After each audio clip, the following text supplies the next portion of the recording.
दर्शकवृन्द, नेकपा एमालेका अध्यक्ष एवं पूर्व प्रधानमन्त्री केपी शर्मा ओलीले पुष्पकमल दाहाल नेतृत्वको सरकारलाई म्यादीको संख्या दिँदै केही दिनमै ढल्ने दावी गरेका छन्। बाराको पसरौतामा बिहिबार आयोजित चुनावी सभालाई सम्बोधन गर्दै ओलीले सरकार केही दिनको पाहुना रहेको भन्दै छिट्टै ढल्ने र सरकार ढाल्न एमालेको हात लगाउन नपर्ने पनि बताएका छन्। यो सरकार म्यादी सरकार हो, आपसी कारणले आफै ढल्छ ओलीले भने। तर जति दिन टिक्छ त्यति नै महँगो पर्न जान्छ। उनले वर्तमान सरकारलाई खन्चुवा सरकार भनेको बताए। खन्चुवा सरकार भएका कारण यो देश र जनताले थेग्न नसक्ने ओलीको भनाइ थियो। वर्तमान सरकारले वृद्ध भत्ता कटौती गर्न खोजेको आरोप लगाउँदै ओलीले देशका लागि एमालेको सरकार आवश्यक रहेको बताए। एमालेको सरकारले अघि सारेको अधिकांश योजना प्रचण्ड नेतृत्वको सरकारले कटौती गरिसकेको भन्दै ओलीले देश र जनताका लागि एमालेको सरकार आवश्यक रहेको बताए। बारा क्षेत्र नम्बर 2 को चुनावी सभालाई ओलीसहित एमालेका उम्मेद्वार पुरुषोत्तम पौडेल, केन्द्रीय सचिव रघुवीर महासेठ, पोलिट ब्युरो सदस्य अच्युत मैनाली, ज्वाला लगायतले सम्बोधन गरेका थिए। यता राष्ट्रिय स्वतन्त्र पार्टी तनहुले प्रधानमन्त्री पुष्पकमल दाहाल प्रचण्डले निर्वाचनको समयमा आचार संहिता उल्लङ्घन गरेको भन्दै कारबाहीको माग गरेको छ।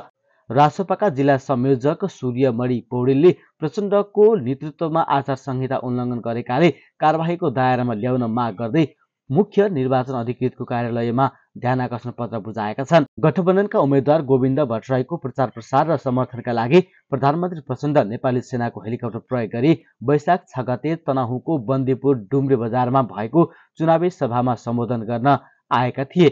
सम्बोधनका क्रममा उनले गठबन्धनका उम्मेद्वारलाई जिताएर पठाएमा नेताहरूलाई मन्त्री, प्रदेश मन्त्री, मुख्यमन्त्री बनाउने आश्वासन दिई अनुचित प्रभावमा पारेकोले रासपाको ध्यानाकर्षण भएको पत्रमा उल्लेख छ।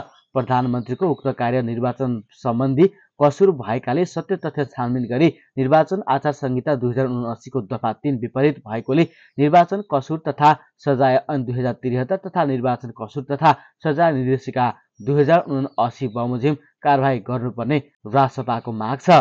दर्शकवृन्द, राष्ट्रिय परिचय पत्र सम्बन्धीको ठेक्का प्रक्रियामा मुछिएका राष्ट्रिय स्वतन्त्र पार्टीका सभापति रवि लामिछानेमाथि एकपछि अर्को गर्दै विभिन्न व्यक्तिहरूले गम्भीर टिप्पणी गर्दै आएका छन्।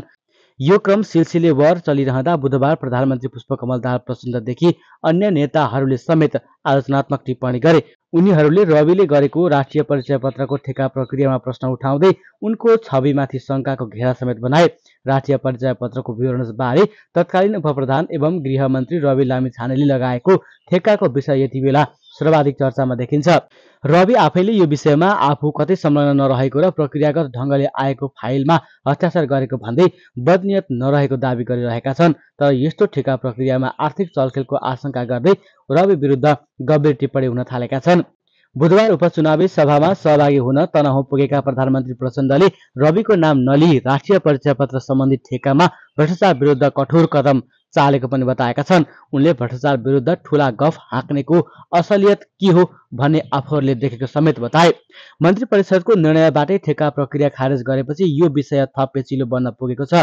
यो विषयमा अख्तियारले छानबिन समेत गरिरहेको छ। यस्तै नेकपा एकीकृत समाजवादीका महासचिव घनश्याम भुसालले ओली प्रवृत्तिका मानव सुपुत्रहरू सडकमा नेता बनेर हिँडेको आरोप पनि लगाएका छन्। एमाले अध्यक्ष केपी ओलीलाई यदुवंशी मुसोलको संज्ञा दिएका भुसालले राष्ट्रिय स्वतन्त्र पार्टीप्रति लक्षित गर्दै वैकल्पिक राजनीतिको नाममा आज ओली प्रवृत्तिका मानस पुत्रहरू सडकमा नेता बनेर हिँडेको आरोप लगाएका हुन्। राष्ट्रिय परिचय पत्रको ठेक्का प्रक्रियामाथि मात्रै प्रश्न उठाइएको छैन, यसमा भ्रष्टाचार नै भएको भन्दै प्रधानमन्त्री आफैले बोलेपछि भने विषय गम्भीर बन्न पुगेको छ। एक हप्तामै ठेक्का प्रक्रियामा पुगेको राष्ट्रिय परिचय पत्रको विषय एकपछि अर्को गर्दै रहस्यमय त बन्दैन, प्रश्न उठ्न थालेका छन्। यद्यपि रविले आफू यो विषयमा नियतवश कुनै पनि काममा संलग्न नभएको दावी गर्दै आएका छन्। यता प्रधान न्यायाधीश नियुक्तिको सिफारिसका लागि बुधबार बसेको संवैधानिक परिषदको बैठकमा प्रधानमन्त्री पुष्पकमल दाहाल प्रचण्ड र एमाले अध्यक्ष केपी शर्मा ओलीबीच चिसोपन बढेको छ। प्रधानमन्त्री पुष्पकमल दाहाल प्रचण्ड र प्रमुख प्रतिपक्षी दल नेपाल कम्युनिस्ट पार्टी एमालेका अध्यक्ष केपी शर्मा ओली बीचको गर्मागर्मीले सवाल जवाफले प्रधान न्यायाधीशको नियुक्ति सिफारिस गर्न बैठक असफल भयो। लामो समयको छलफल पश्चात बसेको मन्त्री परिषदको बैठकबाट रिक्त प्रधान न्यायाधीशको नियुक्तिका लागि सिफारिस हुने निश्चित थियो। तर बैठक सारिएको विषयदेखि प्रक्रियागत विषयमा समेत एमाले अध्यक्ष ओलीले प्रश्न उठाएपछि प्रधानमन्त्री प्रचण्डले जवाफ दिँदै बैठक टुङ्गियो। बैठकको सुरुमै ओलीले शुक्रबारका लागि आह्वान भएको परिषदको बैठक किन बुधबार नै सारिएको भन्दै प्रश्न गरेका थिए। बैठकमा सहभागी एक सदस्यका अनुसार ओलीले बैठक बस्नुभन्दा 48 घण्टा अघि नै सूचना दिनुपर्ने प्रक्रिया नै नपुर्याइएको भन्दै बैठक सारिएकोमा आपत्ति जनाए। बैठकमा ओलीको भनाइ नसकिँदै प्रधानमन्त्री प्रचण्डले कायम मुकायम प्रधान न्यायाधीश हरिकृष्ण कार्कीको नाम प्रधान न्यायाधीशका लागि प्रस्ताव गरेका थिए। प्रचण्डले प्रस्ताव गर्न साथ ओलीले घुमाउरो शैलीमा विरोध जनाए। एमाले अध्यक्ष ओलीले कार्कीको नाममा सिधै असहमति नजनाए पनि संसदीय समितिहरू अहिले नभएकाले पहिला ती समिति गठन गर्न प्रचण्डलाई सुझाव दिए। यस्तै परिषदको बैठकमा मात्रै प्रतिपक्षी दलको आवश्यकता पर्ने हो कि अन्य राष्ट्रिय मुद्दा तथा विषयमा समेत प्रतिपक्षी दल चाहिने हो भन्ने प्रश्न ओलीले उठाएका थिए। करिब 2 घण्टा बसेको बैठकमा ओलीले राखेको एकपछि अर्को प्रश्नको जवाफ प्रचण्डले दिँदै प्रधान न्यायाधीशको नियुक्ति पश्चात संसदीय समिति समेत गठन हुने बताए। प्रचण्डले लामो समयदेखि सर्वोच्च अदालत कामुक प्रधान न्यायाधीशका भरमा चलेको र यसले राम्रो सन्देश नगएको भन्दै सहमति जुटाएर तत्कालै प्रधान न्यायाधीश नियुक्ति गर्नुपर्ने बताए पनि ओलीले अस्वीकार गरेका हुन्। प्रधानमन्त्री प्रचण्ड र एमाले अध्यक्ष ओलीको सवाल जवाफ चल्दै गर्दा अरू सदस्यहरू हेरेका हेरे भए। बैठकमा संवैधानिक परिषदका अध्यक्ष समेत रहेका प्रधानमन्त्री प्रचण्ड, प्रतिपक्षी दलका नेता ओली, प्रतिनिधि सभाका सभामुख देवराज घिमिरे, राष्ट्रिय सभाका अध्यक्ष गणेश तिमसिना, उपसभामुख इन्दिरा राणा, उपप्रधान एवं कानून न्याय तथा संसदीय मामिला तथा रक्षा मन्त्री पूर्णबहादुर खड्का सहभागी थिए। बैठक पश्चात कानून मन्त्रीको समेत जिम्मेवारी सम्हालिरहेका उपप्रधानमन्त्री खड्काले बैठकमा प्रधान न्यायाधीशको नियुक्ति सम्बन्धी एजेन्डा प्रवेश भए पनि निर्णयमा पुग्न नसकेको बताए। त्यसैगरी बैठक पश्चात राष्ट्रिय सभाका अध्यक्ष तिमसिनाले बैठकमा प्रधान न्यायाधीश नियुक्तिको एक मात्रै एजेन्डामा छलफल भए पनि कुनै पनि निर्णय नभएको बताए। तत्कालीन प्रधान न्यायाधीश शैलेन्द्र शमशेर राणा विरुद्ध 2078 फागुनमा महाअभियोग प्रस्ताव दर्ता भएपछि न्यायालय नेतृत्वविहीन बनेको छ। 14 महिनादेखि प्रधान न्यायाधीश नियुक्ति नभएपछि पछिल्लो समय कानून व्यवसायी र सरकारवालाहरूले प्रधान न्यायाधीश नियुक्तिको विषयमा ध्यान आकर्षण गराउँदै आएका थिए। यसैबीच नेपाली कांग्रेस र प्रमुख प्रतिपक्षी दल नेकपा एमाले बीच चुनावी तालमेल गर्ने सहमति अन्तिम समयमा आएर रोकिएको छ। दुई दलबीच तनहुँ 1 र चितवन 2 भागभण्डा गरेर तालमेल गर्ने सहमति अन्तिममा कार्यान्वयन हुन सकेन। कांग्रेसबाट नेता वीरेन्द्र रिजाल र गोर्खा 1बाट निर्वाचित सांसद राजेन्द्र बजगाई तथा एमालेका तर्फबाट उपाध्यक्ष विष्णु पौडेल र उपमहासचिव विष्णु रिमालले सहमतिको खाका तयार गरेका थिए।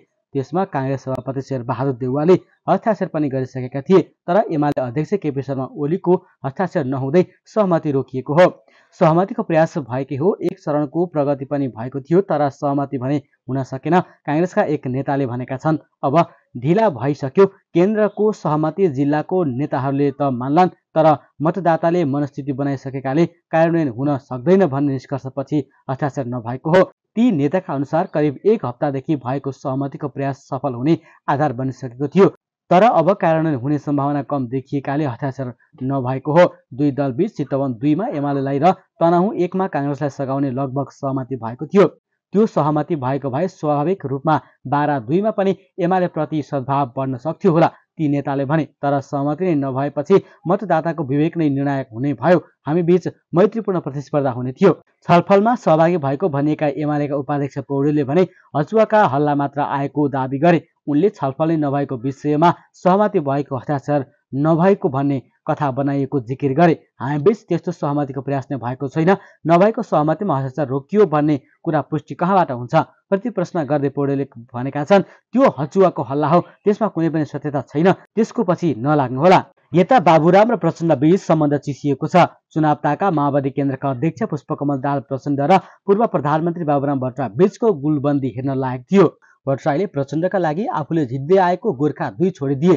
प्रचण्डले पनि भट्टराईले नेतृत्व गरेको नेपाल समाजवादी पार्टीलाई आफ्नो पार्टीको चुनाव चिन्ह दिए। राजनीतिक जीवनको 25 वर्षसँगै रहेका यी दुवै जनाले उत्तरार्धमा फेरि एकै ठाउँ उभिएको उद्घोष त्यति बेला गरेका थिए। पत्रकार माझ प्रचण्डको भनाइ थियो, वामपन्थी आन्दोलनमा बाबुराम र प्रचण्डसँगै उभिने कुराको ठूलो अर्थ र महत्त्व छ, हामी उभ्यौं, अब कसैले रोकेर रोकिँदैन। बाबुरामले पनि ट्विटर मार्फत उसै गरी भनेका थिए। उहाँ प्रचण्डका दिवंगत पिता र हाम्रा सकुशल जीवित पिताको आशीर्वाद लिएर जीवनको अन्तिम कालखण्डमा सहकार्यको नयाँ अध्याय थालनी गरियो। सबैको साथ र सहयोगको अपेक्षा। 4 मङ्सिरको चुनावमा प्रचण्ड गोर्खाबाट निर्वाचित भए, तर चुनाव यता बागमतीमा धेरै पानी बगिरहेको छ। प्रचण्ड तेस्रो पटक देशको कार्यकारी पदमा पुगेका छन्। देशको सर्वोच्च पद राष्ट्रपतिमा नेपाली काङ्ग्रेसका नेता रामचन्द्र पौडेल निर्वाचित भएका छन्। मङ्सिर यता राजनीतिक मात्र होइन, मौसममा पनि फेरबदल आइसकेको छ। वातावरण तातो हुँदै गए पनि प्रचण्ड बाबुराम सम्बन्धमा भने चिसोपन बढ्दै गएको छ। स्वयं बाबुरामले नै त्यसको सङ्केत गरिसकेका छन्।